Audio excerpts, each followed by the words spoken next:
IIUM பல்கலைக்கழக பேராசிரியர் doctor ஜொலிஹா Yakob பண்டைய ரோமானியர்கள் கப்பல் கட்டும் திறனை மலாய்க்காரர்களிடமிருந்து கற்றனர் என்ற தனது சர்ச்சைக்குரிய கருத்தை இன்று பொதுவெளியில் மீண்டும் ஆதரித்து பேசியுள்ளார். இந்த கருதுகோள் செம்மொழி அரபு மூலங்கள் பற்றிய விரிவான ஆய்விலிருந்து உருவானது என்று அவர் வலியுறுத்தினார். பரவலான கேலி, நாடாளுமன்ற விமர்சனம் மற்றும் பல்கலைக்கழக உள்விசாரணை ஆகியவற்றை எதிர்கொண்ட சொலிஹா, கல்வி மரபுகள் பிரபலமில்லாத கருத்துகளாக இருந்தாலும் கூட மாறுபட்ட கண்ணோட்டங்களை கௌரவிப்பதாக வாதிட்டார். நபிகள் நாயகத்தின் மனைவிக்கு மலாய் பாரம்பரியம் இருந்தது என்ற வதந்தியான கூற்றுகளை அவர் மறுத்ததுடன் தவறாக சித்தரிக்கும் திருத்தப்பட்ட ஆன்லைன் காணொளிகளையும் அவர் கண்டித்தார்.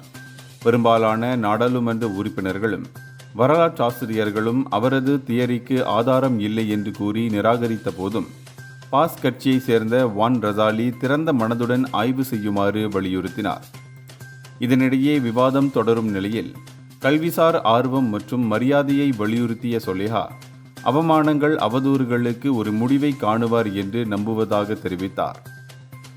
இந்தியர்களின் இதய குரல் மக்களோசை.